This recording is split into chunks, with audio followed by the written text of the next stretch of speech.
Kita coba analisis kekuatan pasangan Zul dan Uhel.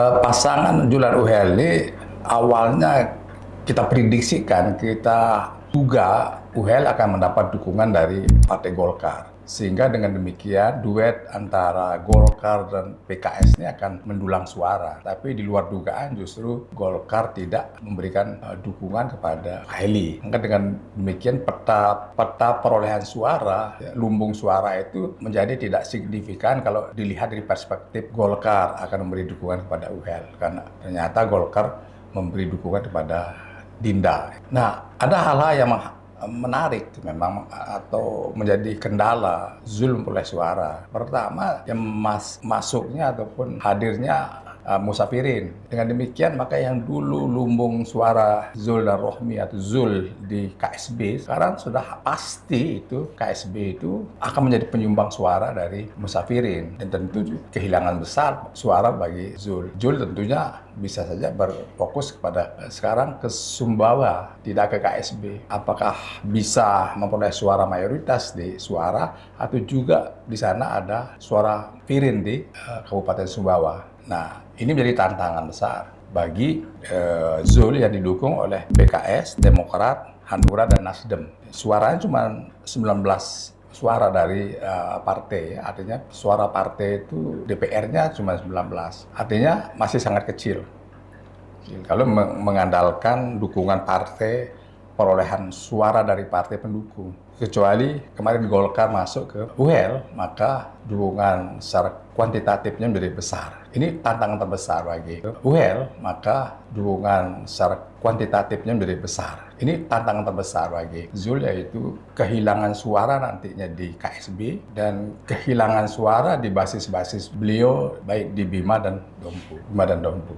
Kenapa? Karena Bima itu dari hasil 2024 pilek itu unggul Golkar secara signifikan di kabupatennya, di kota juga begitu. Kalau paralel bahwa perolehan suara Golkar di Kabupaten Bima di pilek kemarin yang sangat signifikan, perolehan kursi DPR kabupaten, maka kalau paralel maka Bima dan Dompu itu akan signifikan memberi pengaruh kepada pasangan Iqbal Dinda, pasangan Dinda.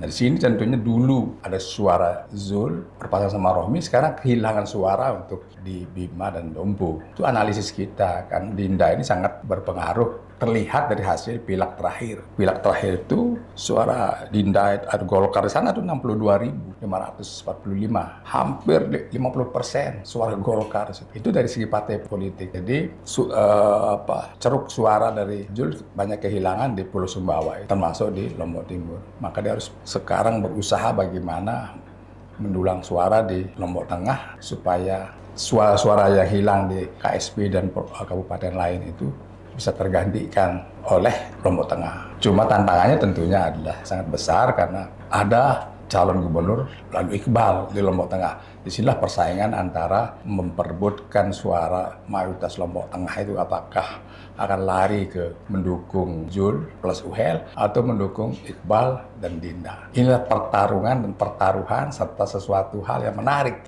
di Lombok Tengah itu. Dan sedangkan di kabupaten lain itu menyebar. Badan KLU yang sedikit pemilihnya, Mataram itu tentunya Mataram sendiri itu Golkar mayoritas. Kalau dia paralel dengan dukungan Golkar ke Dinda, maka dia akan signifikan lari kota Mataram, kabupaten lainnya ke Golkar. Ini menariknya ya, pecahnya suara Lombok Timur, pecahnya suara KSB, kabupaten-kabupaten lain yang dulu mendukung pasangan Zul Rohmi. Sekarang mereka, karena dia pecah, maka tentu suara-suara itu menjadi pecah. Suara-suara itu menjadi pecah. Sekali lagi, dari matematika politik yang mendukung, maka sebenarnya di dalam tangan itu melihat angka itu ada pada lalu Iqbal dan Indah. 31 dukungan kursi itu dari partai-partai besar. Jika itu masing-masing partai ini menggunakan organisasinya untuk menggerakkan pemilih. Dan harus kita ingat bahwa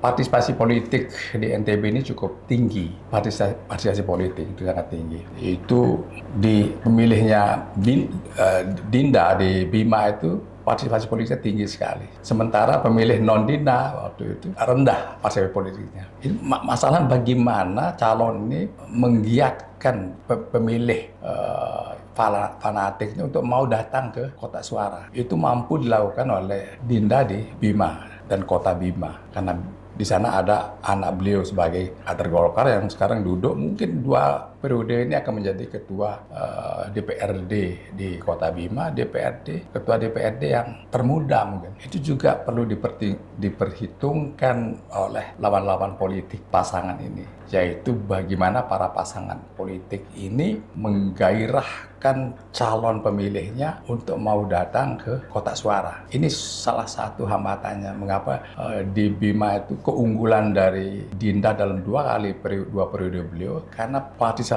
politik itu tinggi sekali.